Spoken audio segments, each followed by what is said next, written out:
In life, let me give you the truth about that now. And I'll give you the truth why I'm not speaker. It's because one person, a member of Congress, wanted me to stop an ethics complaint because he slept with a 17-year-old. An ethics complaint that started before I ever became speaker, and that's illegal, and I'm not going to get in the middle. Did he do it or not? I don't know. But an ethics is looking at it. There's other people in jail because of it. And he wanted me to influence it. Welcome to the weekly video cast. We have a special guest this week because Neil is off doing something secret and very highly classified. Our special guest today is Michael A. Cohen, a senior fellow at the Fletcher School's Center for Strategic Studies and a Brooklyn-based freelance journalist. The author of several volumes of political history. He is the author of the Truth and Consequences Substack, which is going to be an essential resource as we navigate the coming 4 years. I recommend it on Political Junkie, and I'm going to be linking to it in the show notes. So go there to follow Michael. Before we get started today, we have some breaking news. The Onion has purchased InfoWars and all of its assets at an auction. They've done so with the blessing of the Sandy Hook families, who will get the money from it, finally, for all the terrible things that Alex Jones did to them. And according to their spokespeople, they are planning a January relaunch of InfoWars as a parody of InfoWars. You can read the announcement on The Onion yourself, but Michael, what do you think of this development? I mean, it seems like a fitting end to the garbage website that was InfoWars. So I'm all for it. I approve. I'm all for it too. It seems to me that what they're getting that's really of value is all the data from InfoWars. How they're going to make use of it, who knows? I also kind of wonder how InfoWars fans are going to distinguish between InfoWars and a parody of InfoWars. InfoWars, the previous site, yeah. Right. It's a real challenge for them, I have a feeling. Yeah, and it'll give the rest of us something to giggle about. We have very little to laugh about nowadays. True. So let's look at the big news so far this week, which, could set us laughing, but not in a nice way. Trump is announcing his various cabinet appointments, and except in a couple cases, they aren't terribly surprising. Among them are Susie Wiles, the chief of staff, and Stephen Miller as deputy chief of staff for policy.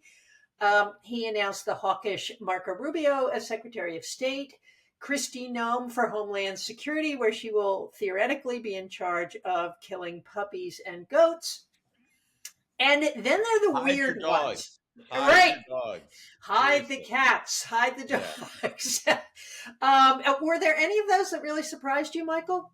No, I mean, the funny thing is I sort of would compare Trump's cabinet picks so far to like a ski jumper. Right. They like kind of get they jump off the ramp and it's not so bad. Like Marco Rubio, Secretary of State, is bad from my perspective, but it's about what you'd expect from a Republican president. Kristi Noem, I think, is awful, but again, it's about what you'd expect. So it kind of started off okay, and then he announces in this trio of Pete Hegseth as Secretary at the Pentagon, Tulsi Gabbard at DNI, and then Matt Gaetz as Department of Justice. And that is, in the ski jump analogy, the equivalent of basically, if you remember from those of us who are old enough, the Wild World of Sports ski jump, where the guy hits the thing and he, I guess he catches an edge or something and he goes toppling over the place. The agony of defeat, as it was called back on that show. That's kind of how it has ended. It started off okay, and then it really, really plummeted to earth in a pretty bad way. I cannot say enough about what a stupid pick Matt Gaetz is for Attorney General. Forget the fact that it's an awful pick. It's just a dumb pick. There's just nothing good that will come from this. A, he will not be good at the job. B, it's going to create this incredibly difficult confirmation process that's going to put Republicans in a horrible position. And there's a really legitimate chance he's not confirmed. I think people are sleeping on the fact that I saw a report this morning on NBC, basically from, a Punchbowl's congressional reporter, basically saying he doesn't see any path for him to get confirmed. Now, we have seen before Republicans, fall into line with Trump. But I am not convinced that Gaetz gets confirmed. And even if he does, it is going to be an ugly, ugly confirmation hearing. Yeah, it is. And of course, there's that report that the ethics committee was going to release Yes. today, and then Getz actually, decided to resign in advance of that. A true Trumpian move, An which you got to absolute true admire. champion move. But Yeah, the chances that report is either released because of a vote from the ethics committee or is leaked to a reporter at the Post or the New York Times is probably 100%. There's yeah, no way that report's not going to see the light of day. There's just no yeah. chance. Because everybody hates Matt Gaetz. I mean, Everybody there hates was Matt Gaetz. yeah, Everybody hates Matt Gaetz. Republicans, Democrats, there was that great moment at the Republican National Convention that was caught on camera where the head of the Florida delegation turns to him and says, "Don't be such an asshole, Gates." Yes, he's an asshole, and I don't use those words lightly on a podcast, but he is an asshole. Everyone thinks he's an asshole, and I mean, there was a quote yesterday from a guy named Mac Miller, who is a former Trump staffer, who's like a pretty bad guy, who said Matt Gaetz. He says he compared Matt Gaetz to the gum that he finds in the bottom of his shoe. I mean, he's a Republican and a Trump ally. This is not a popular man. And I'm sorry. It's a ginormous, needless fuck up. And I shouldn't know if I use that word, but it's a screw That's up. okay. No, I can say that fine. It's a screw up, and it is a terrible own goal. This is what I look. I have this thing I'm starting at my newsletter called the Donald Trump Overreach Watch, and this is the first example of it. It's just a stupid move on Trump's part. It certainly is. And 5 will get you 10. It was actually Don Jr.'s idea. Don't you think? It wouldn't shock me. It wouldn't shock me. Because Eric's just a little smarter than that, and Tiffany Imagine and Eric. Ivanka would be like, "Oh no." Yeah. So all right. So we got those weird ski jumps. Then we've got this Department of Government Efficiency thing, otherwise known as Doge, which apparently connects to some Bitcoin thing Yes. that Elon is interested in. So it's Elon Musk and Vivek Ramaswamy who are supposed to do what exactly? So I love the idea of a Department of Government Efficiency that is being run by two people. I mean, it's like Right. nothing is more efficient than a co-managed agency. Nothing, right? I think this is my analogy for this was, they have like a big Hollywood production and they need to like give something to someone who is involved, but like, is not really integral to the process. They give like a co-executive producer credit. Right. That's how I would perceive this as well. Yeah. This agency does not exist, right? Trump can create it, and the White House, it has no power. It can't actually force budgetary decision making onto agencies. And I think the reason why, by the way, they create an agency like this is because if they actually made Musk and Ramaswamy government employees, they'd have to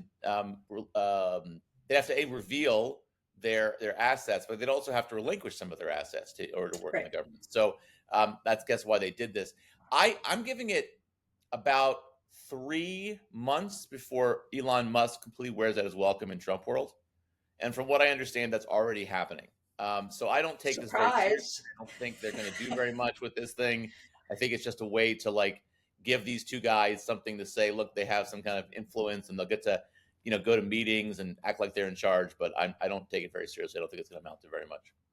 No, I don't either. And I think the other thing about Elon is it's not that he can't work for the government because he has too many conflicts of interest, because everybody has too many conflicts of interest.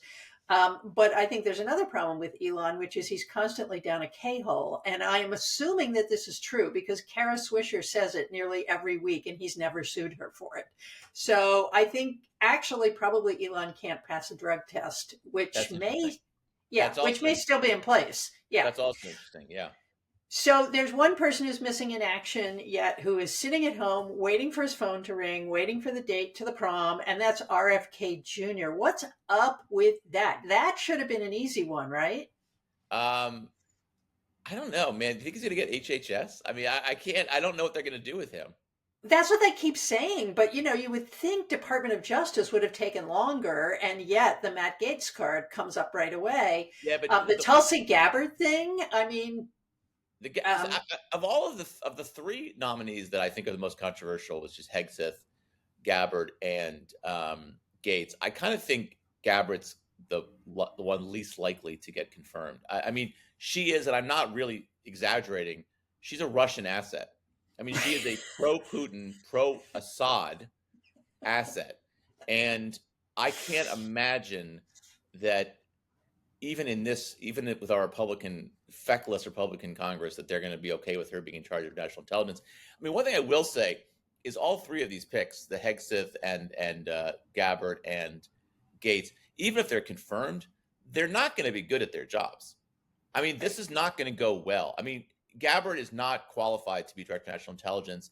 The friction between her and career intelligence is going to be pretty extreme, I would expect, and I would imagine there will be a government-wide effort to keep like particular intelligence away from her. At DOD, Hegseth, is maybe it's the dumbest pick of maybe all of them. I mean, he has no managerial experience for what is literally, and I'm not exactly, the largest bureaucratic institution in America, one of the largest in the world.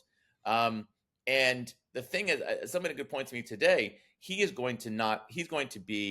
the generals are going to just run circles around him. I mean, the Pentagon can kind of run itself, and he is not experienced in any defense policy matters. And the uniformed military surely doesn't like him, since he's basically advocated for soldiers who've committed war crimes. I think he will be just like a figurehead. I don't think he's going to have any real influence or power. I think that he will basically be, as I said, he will not be able to control the building. So that's not going to go well, I don't think, for him or for Trump. And at DOJ, I mean, Gates, can you really imagine Matt Gates being a good attorney general? Can you even imagine being good at anything other than getting attention for himself? So I had to actually look it up to find out whether Matt Gates was a lawyer or not, because I genuinely did not know. You said that to me, actually. Yeah, as it turns out, he is. He went to William and Mary, and it turns out he was part of a small law practice for a little while before he became a politician. To me, these three picks kind of look like the Turning Point USA theory of appointing people to government. Turning Point USA has been telling young men for years that they don't need to go to college. There's no reason to attend college to be successful in the world. Well, similarly, there's no reason to have any experience in anything to take charge of a major government agency. You just use your common sense. It seems that way. But again, you just can't put somebody who's not qualified for a position like Secretary of Defense and think they're going to succeed. He's not going to succeed. Right. And I don't know that even Trump cares if he succeeds. I think Trump just wants somebody who thinks he'll be loyal to him. Right. I just think what's going to happen is it's going to create all kinds of stories about problems in these various agencies, which is just going to be a reminder of what we went through for 4 years when Trump was president. To me, this is exactly the kind of overreach that I expected from Trump, and it will create a political backlash. I thought Martin Heinrich, who was a senator from New Mexico, just won re-election, had the best quote of anything about this, where he retweeted the Gates announcement and said, "People paid for cheaper eggs, not for whatever the fuck this is." And I just thought that was exactly how I felt about it. They didn't pay. They did not vote for Matt Gaetz to be Attorney General. They voted for not having drama. Right. And all they're getting is from Trump is drama, which is what you should expect. I know. And there's some other interesting signs, too. I saw a headline the other day that said, this time Melania Trump isn't going to move to the White House. She never moved to the White House the first time. She was living in a house in Maryland. Yeah, that's right. With her parents. Right. Right. And so there's going to be some fun in the middle of all of it. Now, everything we're talking about here, there are grumbles in the Senate already around these appointments. And the expectation, perhaps, from Trump that John Thune, the new Senate Majority Leader, one of the two Johns who was up for it, the other one was John Cornyn. And then, of course, there was Rick Scott, and he didn't get any votes, so he never made it to the final round. But this whole expectation that John Thune will just put the Senate in recess and Trump will appoint all these people without any hearings, I don't think that's likely to happen. And what we're looking at here is a Republican trifecta for sure. The Republicans have won the Senate. They won the House by probably a razor-thin margin again. They have control of all three branches of government, but that doesn't mean there's no curb on the most extreme policies. I mean, there will be Republicans who take an interest in the institutions being preserved, right? Yes, and I do think it is. People are probably sleeping on the fact that Rick Scott was the MAGA favorite to be majority leader. I think he got 12 votes. I think he Yeah. got. Um, Yeah. so I think people have to sort of. John Toon is not a MAGA guy.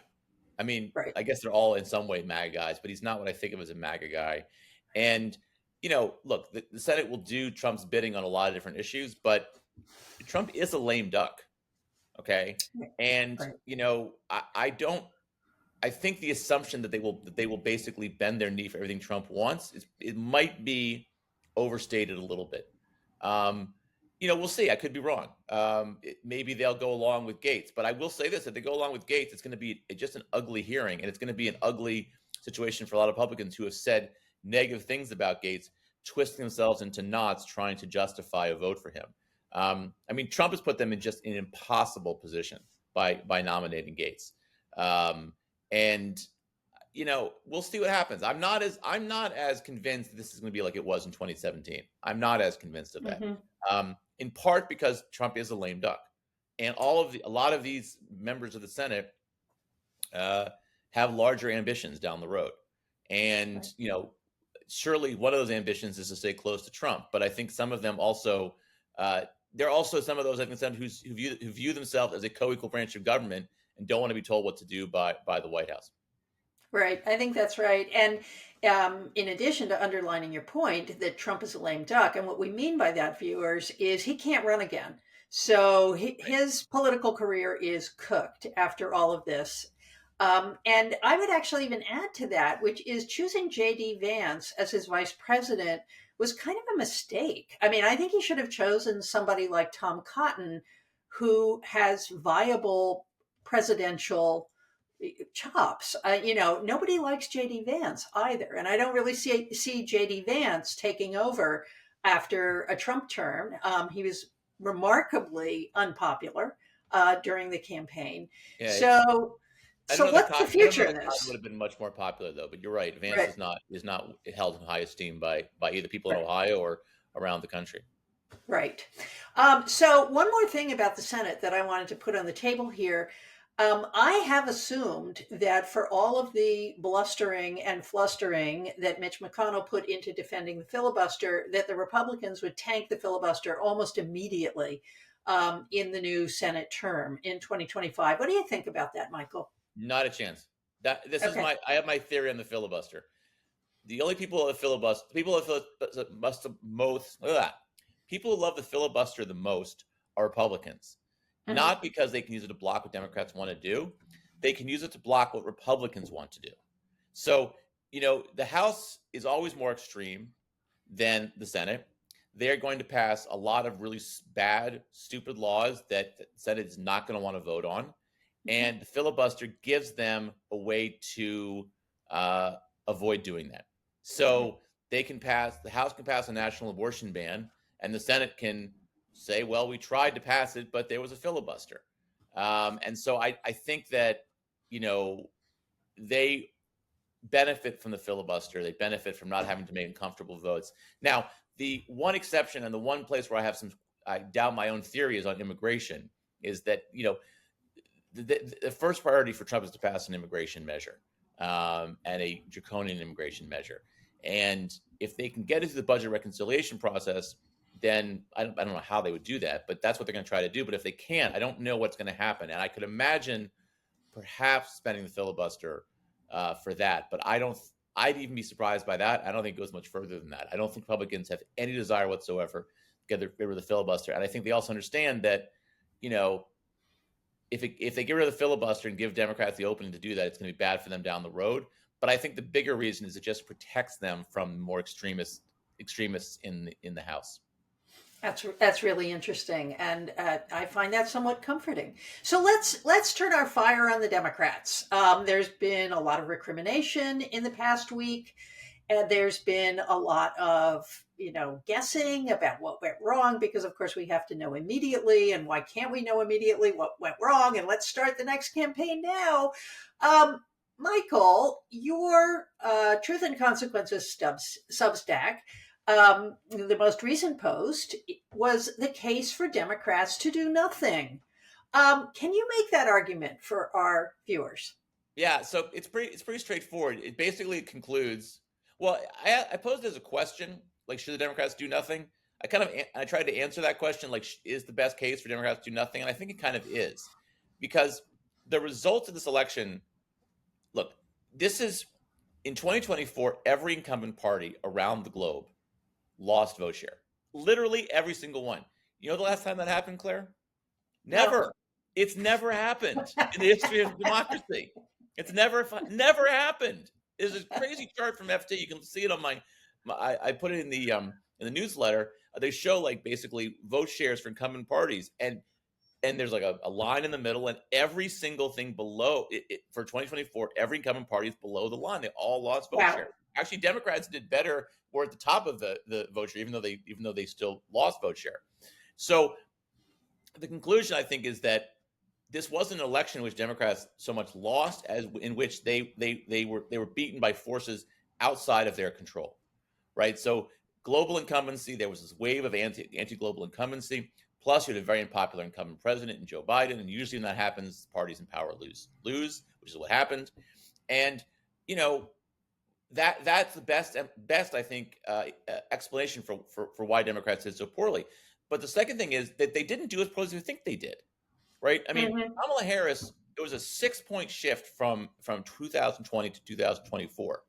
But in the swing states, the places where Harris actually campaigned, the swing was more around 3 points. And I think in every single state except maybe Arizona, the swing was below what the national swing was. So, for example, like in New York, Democrats went from like a 20-point win in 2020 to a 10-point win. In Wisconsin, a state that Harris put a lot of time in, the shift went from less than 1 point to Biden in 2020 to less than 1 point for Trump in 2024. What that tells me is that the more places where Harris campaigned, she actually didn't do as badly. And if you look down ballot, Senate Democrats actually fared pretty well in a +6 Trump election, right? I mean, in Pennsylvania and in Wisconsin and in Arizona and in Michigan, Democrats, not Pennsylvania, sorry, Arizona, Wisconsin, Nevada, and Michigan, I think those 4, they all won where Harris lost. In fact, 2016 and 2020, there were 70 Senate elections, 70. In only one case did a senator win in a state where the opposing party's presidential candidate won. That was Susan Collins in Maine in 2020. It happened 4 times in this election, all for Democrats. And what that tells me is the Democrats didn't actually do as badly as we thought they were going to do. They actually kind of weathered these headwinds, these anti-incumbency headwinds.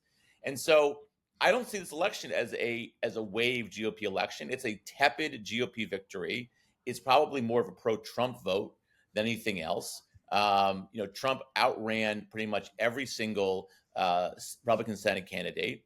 And you look at it from that perspective, why did Democrats lose? Anti-incumbency.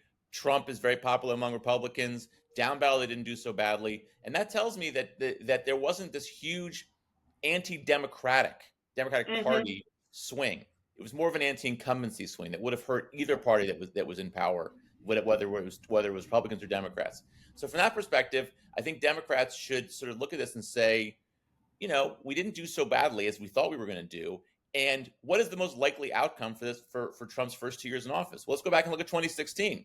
Trump wins 2016. He has a governing trifecta. He has the House and the Senate. What happens in 2018? Nothing. Yeah. I mean, the House. Right. But I mean, nothing happened between 2016 and 2018. They really didn't pass anything but a tax package. Exactly. Right? And they lost the House. 2020, they lose the White House and the Senate. 2022, they take back the House. They don't take back the Senate, and they underperform. So, the other thing I think is also interesting that we'll think about is that the last 4 elections have gone from 2012 to 2024. Democrat, Republican, Democrat, Republican on the presidential. The last time that happened was the 1890s. So we've had 2 one-term incumbents. We haven't had that happen again since the 1890s.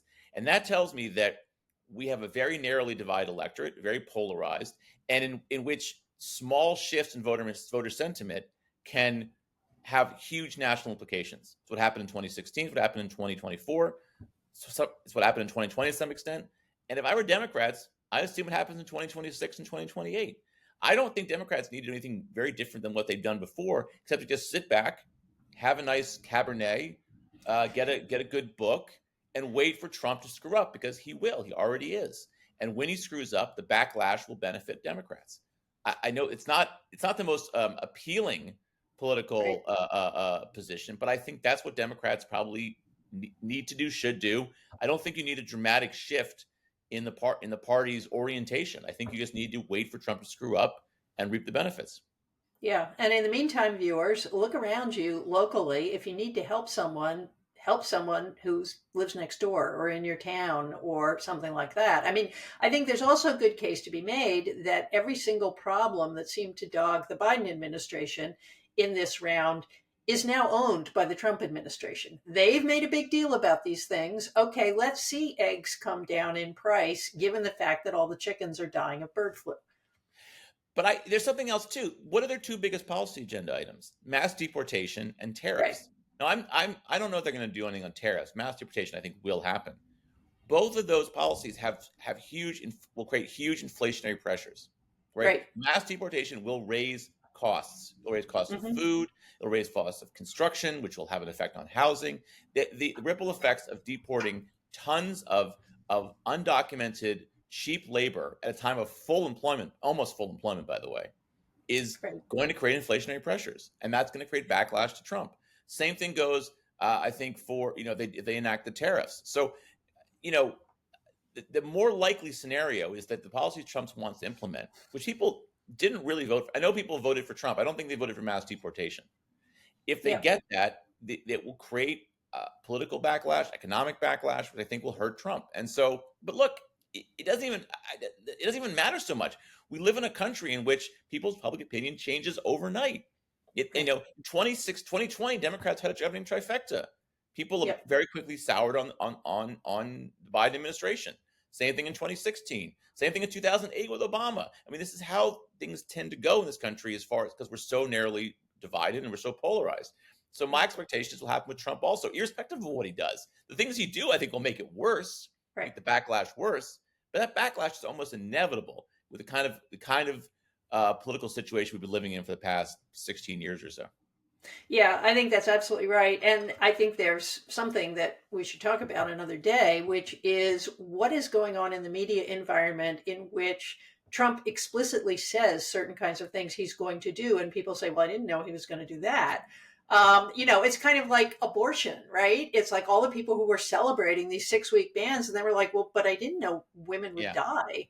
Well, actually, everybody told you women would die. You were not paying attention. It's so that's the leopard face eating a joke.